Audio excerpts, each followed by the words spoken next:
Well, hi, my name is Skylar, as Dave mentioned, and man, it's awesome to be here with you guys today. I want to welcome everybody who's at our Racine campus, Kenosha campus, watching us online, and all of you guys tonight. Isn't that awesome?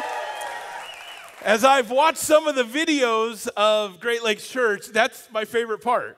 Whenever Dave introduces you and you hear this roar of the crowd, it's fantastic. So the one thing I will say just as we begin, I know you're used to seeing Justin quite a bit and Dave a lot, and you're not used to this much eye candy on the stage. So I get it. Stay focused with me through this, and we'll get through it together. So, no, I'm honored to be here, and I just want to say just how much I appreciate Dave and his leadership and Rindy. They are good friends of ours, and we are cheering you guys on. And, man, Dave, I'm so proud of you. I'm so proud of what God's doing in and through Great Lakes Church and to go through it. So, yeah, you guys are really blessed, and it's awesome. And I'm hoping he'll be a lot better friend to you than he's been to me in the last 20 years. So, here's hoping, right? Right? Hey, as we start off today, I want to kind of talk about a topic that has honestly, it's plagued me for as long as I can remember. I remember having to deal with this topic when I was in grade school. It got increasingly worse as I got into junior high. It followed me all throughout high school and my young adult years. And it's one of those things that you think you're going to outgrow, but the truth is, it's still a huge area of struggle for me. And it's about this idea of always comparing yourself to people around you. Anybody else struggle with that? Oh, thank God you raised your hand. Thank you. Right? I had this before, and I've asked people that question, and nobody. And I'm like, you're awesome. You're awesome. Right? I don't know what it is. I have struggled with always kind of looking to the right or to the left to try to figure out, to assess value. Right, to figure out how I measured up based on friends or the success of others or marriages or homes or you name it. I always have this tendency to kind of look to the right or to the left, and I will use other people, I'll use other things as this yardstick to somehow to determine my value and my worth. And here's what I've noticed. I've been a pastor for a really long time now, and you know what I realized? There's a whole lot more of us that actually struggle with the exact same thing. We don't always like to admit it, but there is this quiet drive within us to compare ourselves and to seek out approval and to try to look to the right or to the left and use other people, other things to determine our value and our worth. We've done this ever since we were little. And so I thought, why don't we just talk about it? Why don't we talk about it honestly, right? Church is supposed to be a pretty safe place. It's one of my favorite things about Great Lakes Church. It doesn't really matter where you're at in your journey with God. This is a really safe place for you to figure some stuff out, to ask some questions, to share your frustrations. And so think of this next few minutes that we have together as kind of like a free counseling session. Mainly for me, because I'm completely jacked up. And I'm just going to dump out all my mess, and Dave gets to clean it up next week. So it's going to be great for me, all right? But here's the deal. Ever since we were young, we've all struggled with this on some level. We are constantly trying to figure out how we measure up. We're looking to everybody else for our approval. We started with our parents, right? We want our parents to give that nod, that look. Some of us are still chasing that approval. Right, we do it with our siblings, we do it with friends, with celebrities, with coaches, you name it. There is this quiet drive within the heart of every single human being to evaluate ourselves and to compare. And so we start to measure ourselves to everybody else around us. We look to the left, we look to the right, and we start to compare our life, our accomplishments, our faults, our insecurities, our kids, our stations of life, to everybody else that we see around us, right? And here's the problem. Technology doesn't do us any favors, right? If you're a part of social media and Facebook and Instagram, or you visit celebrity blog sites, there's a real problem. It becomes so easy to fall into this trap of always comparing yourself to everyone else. And here's why, I'll tell you. And in fact, if you're taking notes, I want you to write this down somewhere in your notes. Few things will fuel comparison more than awareness. Few things fuel comparison more than awareness. right? If you don't believe me, think about how great you felt. Right? How good your day was going. You felt awesome about your life. You felt great about your kids.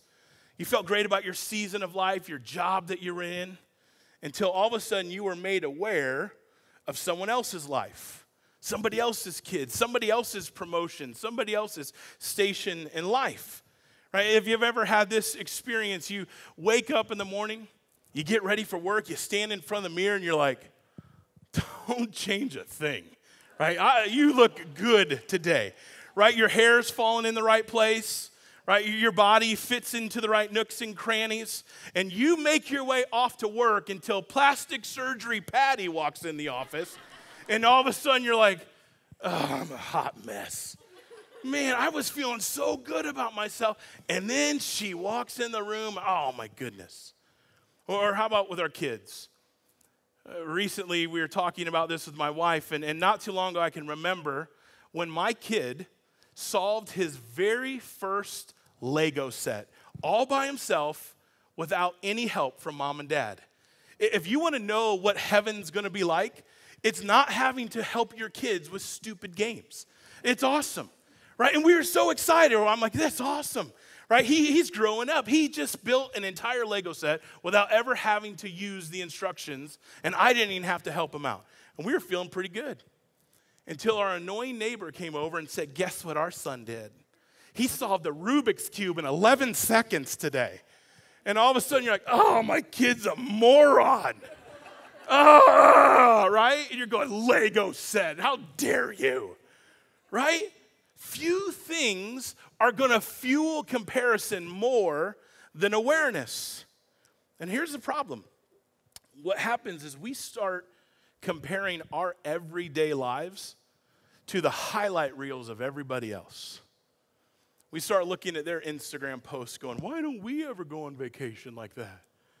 Man, I wish you'd look a whole lot better than her husband did. Right? We start looking at all this stuff. And we start comparing our everyday life to the highlight reels of everybody else. See, the highlight reels are the bait that comparison uses to trap us. And I would bet, regardless of your level of struggle, I bet we all fall prey to comparison. And here's the thing. There's always two outcomes to comparison. When you look to the right or the left, when you use other people or other things to determine your value, your worth, how you measure up, you will always find yourself with one of two outcomes. Either security or insecurity. I'll tell you what I mean. Say you're looking to your right, and you see a bunch of people, and their life is a total mess. You see their kids are just off the deep end, and their business is falling apart. There's a part of us that honestly feels a little bit better that our life isn't such a mess. It doesn't mean we're not compassionate or that we care, but there's a part of us that finds more security in our station of life because when we compared to them, we felt better about who we were.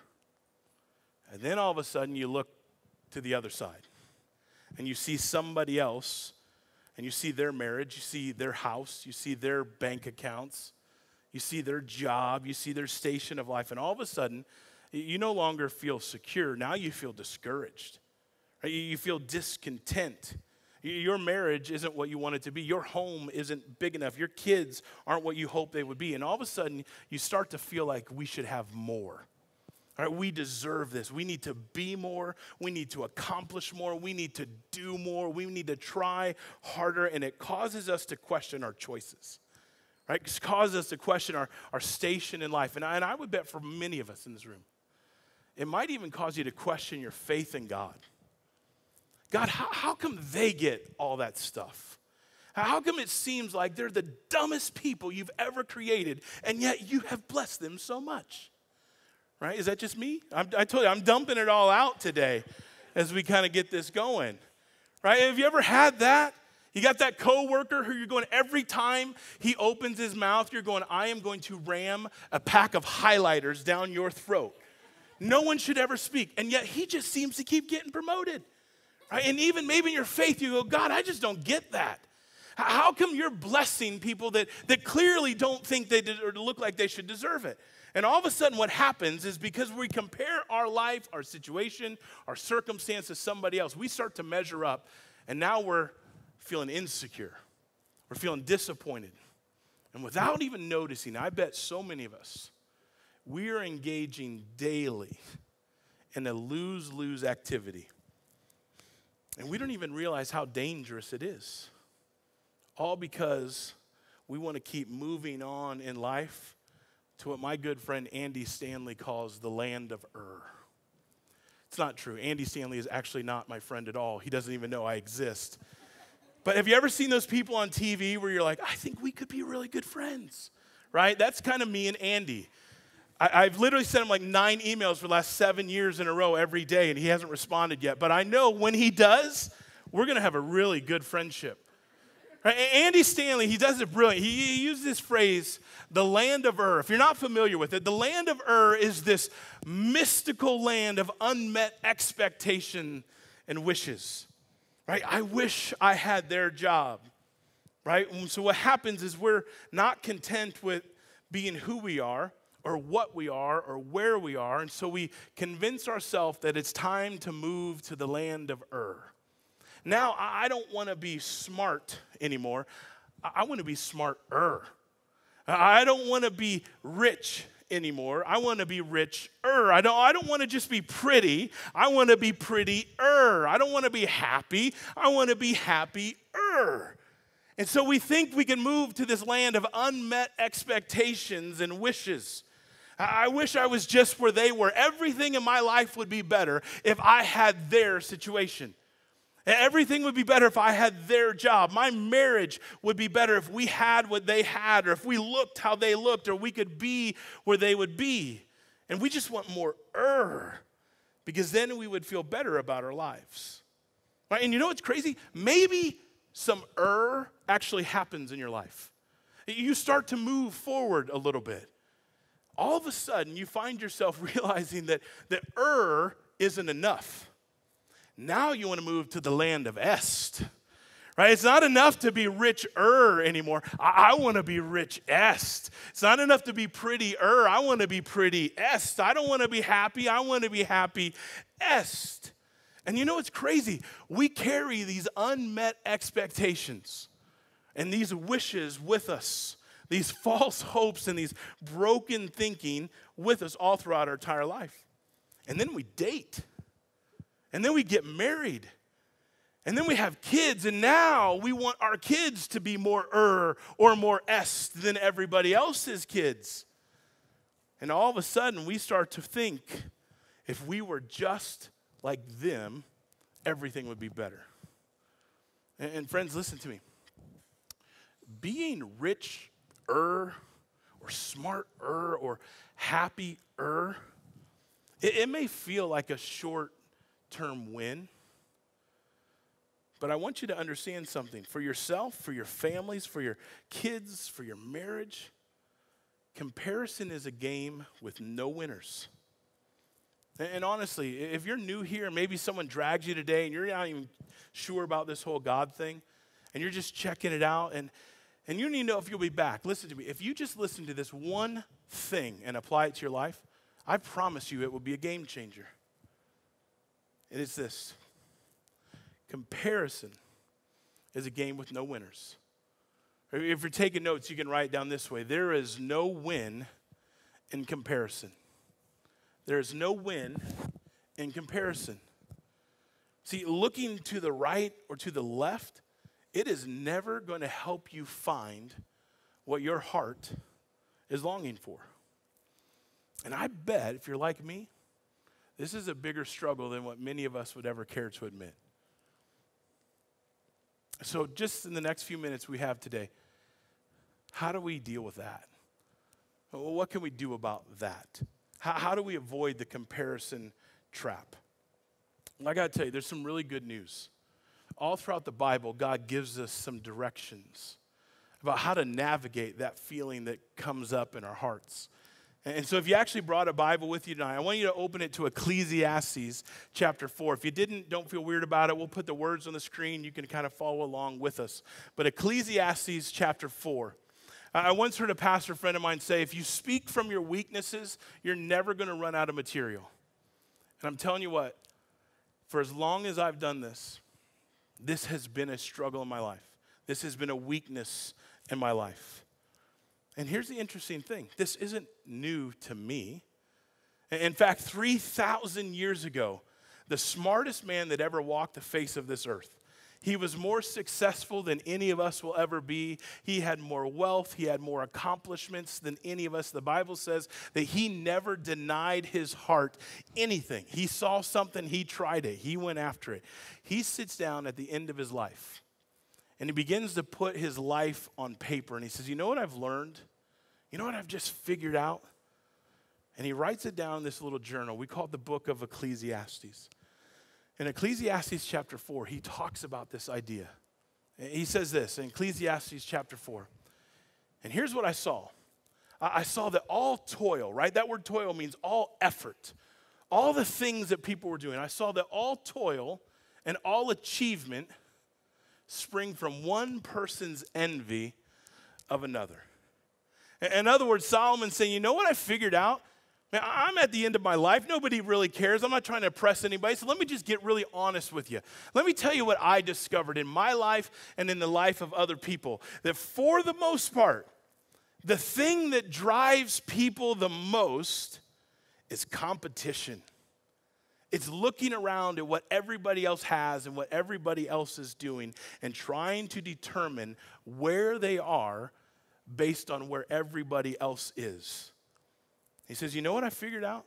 This is a tendency for all of us. And at the end of my days, here's what I tell you.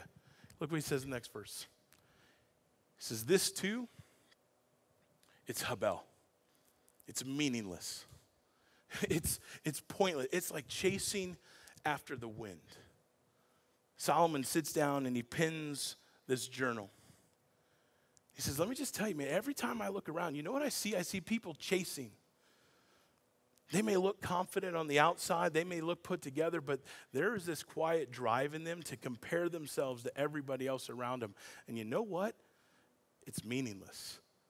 It's like chasing after the wind. Now, this might be the point where some of you would go, oh, hang on just a second. I want to push back, Mr. Most Handsome Pastor I've ever seen. Right? Let me just say just for a second here. Are you saying that we shouldn't try to be ambitious? That we shouldn't try to better our lives? Are you saying that I should take these amazing gifts and skills that I have and just sit on my hands and just see what falls from the sky? Absolutely not. In fact, in the very next verse, Solomon says, no, you be a fool to do that. Look what he says in the next verse. Fools fold their hands and they ruin themselves. Right? If you know anything about Solomon, he's going to say, no, hey, I'm not saying that you just sit back and do nothing. He says, take a look at my kingdom. Right? Look at my temple. Look at the gold. Look at my gardens. I have done more. I have achieved more. I have experienced more than you will in multiple lifetimes. I'm not telling you just sit around and refuse to leverage your gifts or your talents or try to become a better person. Only a fool would do that. In fact, the idea behind this verse is that if you sit back doing nothing with your life, it will cause you to self-destruct. He's like, no, that's not what I'm saying. And it's in this next verse that he gives us this life and leadership gold. This is what he says. Look what he says in verse 6. Better one handful with tranquility than two handfuls with all your efforts and chasing after the wind. Better one handful with tranquility than two handfuls of all your toil, all your efforts, all your attempts to keep up and chasing after the wind. You see, when this was written 3,000 years ago, it was written in Hebrew. And when people would write in Hebrew, they would paint pictures with their words. And Solomon is painting a picture here. He's saying, you know what? Here's what I figured out. It is better to have one hand open to God so that God can put in and God can take out whatever he chooses. And you only need that one hand with what God can put in it. And that is better for you than two handfuls clenched tightly with what you can do on your own. I love he's saying in all of my years and all of my experience watching people chase and strive, I have found that it is better to have one hand open, to be content with what you have, than holding on, trying to get more. He says, you live that kind of a life, I'm telling you from experience, I'm telling you from my observation, that's meaningless, man. It's pointless. You're never going to find peace that way. And friends, I'm just here to tell you, if you've ever struggled with being content in life, put that in your heart. If you could strive for anything, if you could chase anything, chase this verse. I'm going to live a life that says it's better to live with one hand of tranquility than to chase all that other stuff that will never give me what my heart is longing for. If you could bury that one thought into your heart, it's a game changer. And each time you're tempted to be unsatisfied or to pull that chase card out and get more, and you reminded yourself that that's not how God created me, that there's nothing on the other end of that race, it's a game changer. Now, I know that sounds nice, and you may be even sitting there going, yeah, but this isn't easy, because there's just something in all of us. We can't help but compare. My favorite thing as a pastor is I get to spend a lot of time with people. My wife works at our church, and she runs our women's ministry, and we have hundreds and hundreds and hundreds of women who gather for our events and for our women's ministries that we do. And one of my favorite things is going to those events and standing there watching women size each other up as they walk through the doors. They're standing there in their little hen house, and they're chit-chatting it up, and someone walks in, and they're the,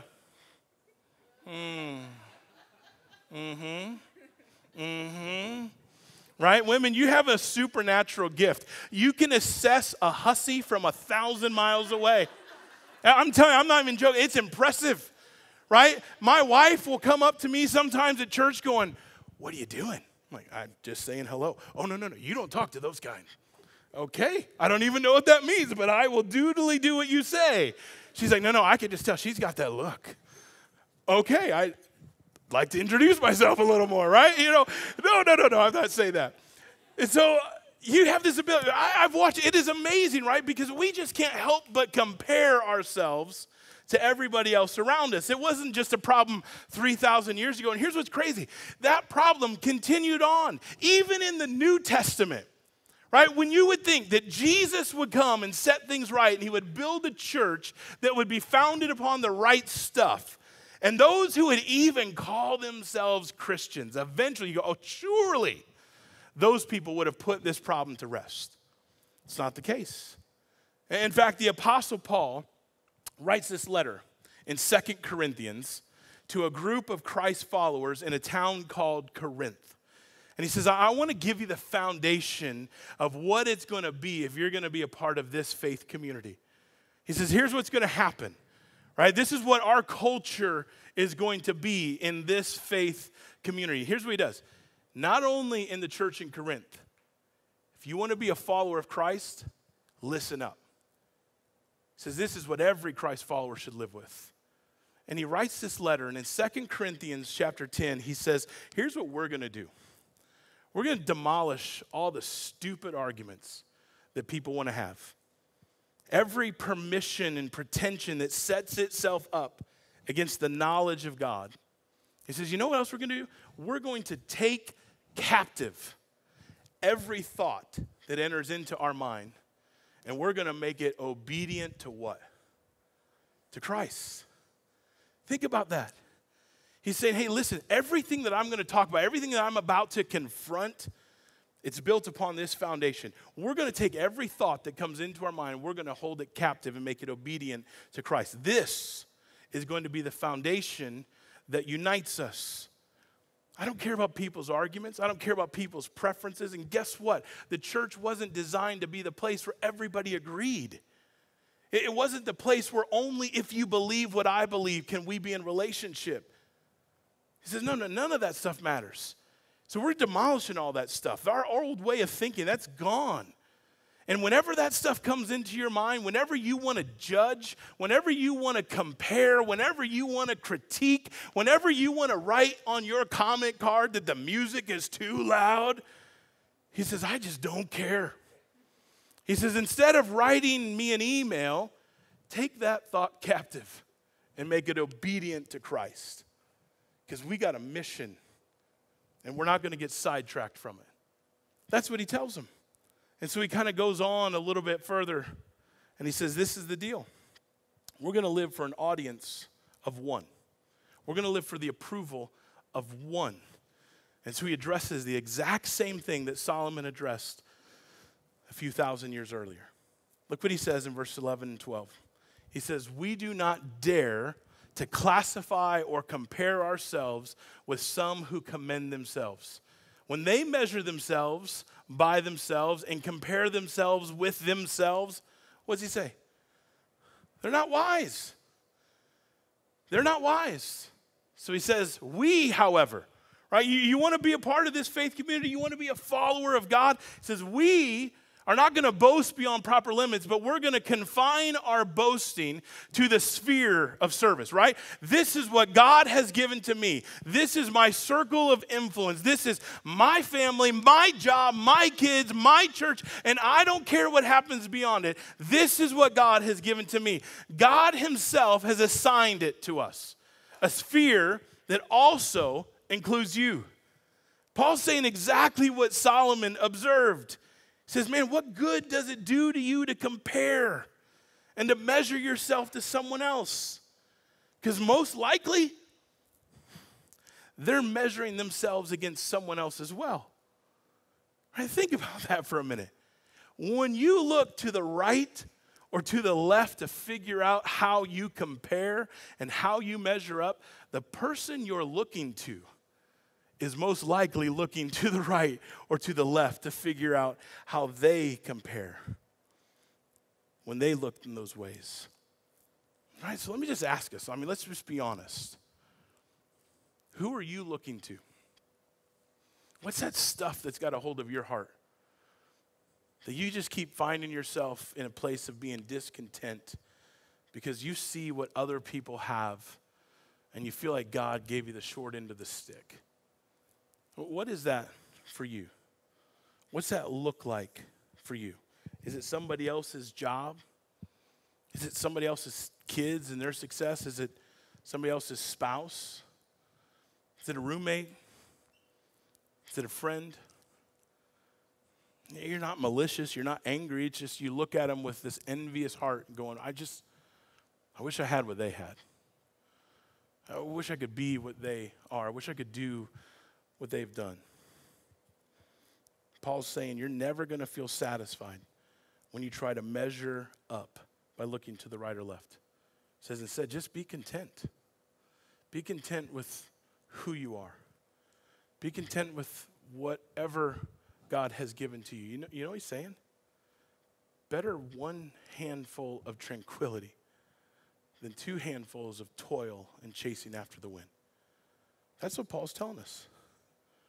He's encouraging the church to recognize how fruitless that kind of thinking is, that trying to measure ourselves to everyone else, to their station of life, to some other goal or some other desire, it's going to leave you at best wasting your life and missing out. At worst, you're going to spend your life trying to attain and to achieve things that just don't matter. And I love what Paul does. He says, let me just remind you what it means to follow Jesus. It means that you get to set aside your preferences. You get to set aside your desires, your opinions, the opinions of others that drive us and motivate us. You get to submit all of those to the purposes of Christ. You know what Paul is trying to get through to the church in Corinth? He's saying Jesus Christ, the Son of the living God who died to rescue you and create you as a brand new creation. He is your North Star. He is your yardstick. He is the only one that you need to concern yourself with on how well you are measuring up. He's the only one who gets to determine your value and your worth. Whenever you go to the store and you put on a garment, you put on a shirt, when you look at the back, there's always a label there, right? The label is placed there by the designer. Friends, let me just tell you this. The only one that gets to put a label on you, your value, your worth, is your designer. It's God, the Creator. So Paul's saying, measure yourself to that. Let him tell you how valuable you are, how worthwhile you are. Stop wasting your time looking to the right or to the left, because it's never going to give you what your heart is longing for the most. And you know what Solomon and the Apostle Paul are saying? They're saying that you will always miss the mark when you measure yourselves against the wrong things. You will always miss the mark when you measure yourselves against the wrong things. And friends, I don't know your story. I know you don't know me well. You just know that I sweat a lot, right? I don't know your story. I don't know what you carried into this place. I don't know what kind of parents you had. I don't know what kind of parent you are. I don't know what you're navigating and what you're walking through, but I will tell you this. You are not the exception to this rule. 3,000 years of history will prove you wrong. That when you look to the right or to the left, when you try to compare, when you allow other people to label you and determine your value and your worth, you will always come up short. Always. And you may feel secure in a moment, but insecurity is right around the corner, because you were never designed to find your value and your worth by looking to the right or to the left. That's what Solomon and the Apostle Paul are saying. Anytime you use other people or other things to figure out how you measure up, you will always miss the mark. You're always going to feel disconnected. You're always going to feel unsatisfied and purposeless when you look to anything but Jesus to define you, to establish your value, to put a label on you. And if Solomon were just sitting here and the Apostle Paul were together and we were interviewing these guys, you know what I think they'd tell us? They'd say, stop comparing yourselves to others, because it's meaningless. It's honestly, it's as purposeful as chasing after the wind. It brings you nothing. Instead, look to Jesus to measure yourself to. Find confidence in who Christ is within you, and go and share that with the world, because they're looking for the same thing. So just as we wrap up today, I want to leave you with just a couple of really quick questions. Honestly, these questions have kind of been wrecking me for the last couple of months and really messing me up. And so I thought, how awesome would it be if I could just mess you up for the next few months as well? And so I just want to ask a couple of these questions for you. And honestly, I don't care if you just want to close your eyes for a minute and just try to block out any distractions. I wonder if these questions might illuminate some things in your heart. You may go, man, you know what? I don't struggle with this at all. But you know what I've also learned? We have a crazy ability as humans to deny ourselves and to convince ourselves of things that just aren't true. So just see if these questions illuminate. If you want to close your eyes, you can. If you just want to listen and go through it. Maybe this will show you there's some areas of things that God's wanting to deal with in your heart. Here's the first question. Are you exhausted from just trying to keep up with everybody else? In those honest moments of your life, are you exhausted going, I can't do it. I can't be who he wants me to be. I can't make enough. I can't get ahead enough. I'm at the end of my rope. Awareness drives our discontentment. Is it affecting your life? Is it affecting your finances? Are you exhausted? Here's the second question. Are you allowing what others have to keep you from enjoying what you have? I'll say it again. Are you allowing what others have to keep you from enjoying what you have? Right? You loved your stuff until you saw someone else's stuff. Just remind yourself there's always going to be more or more est. Here's another question for you. Think about it honestly. Are you enjoying your season of life?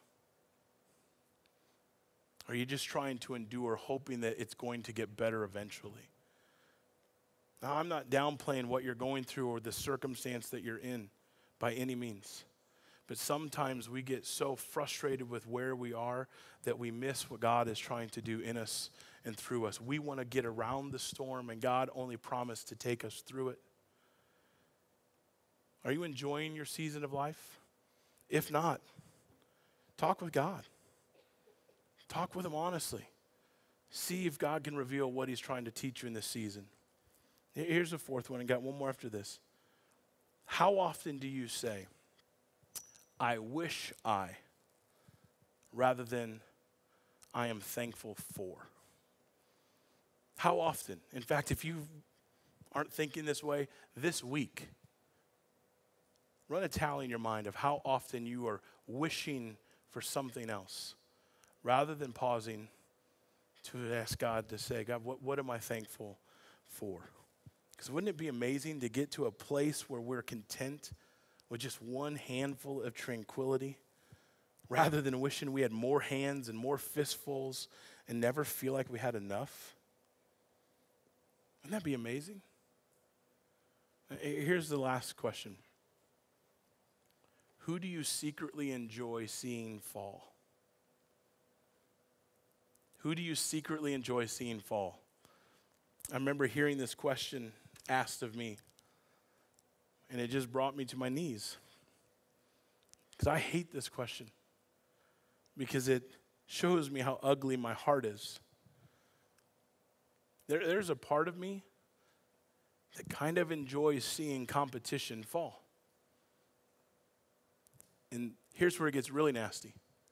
My competition is the church 3 miles down the road.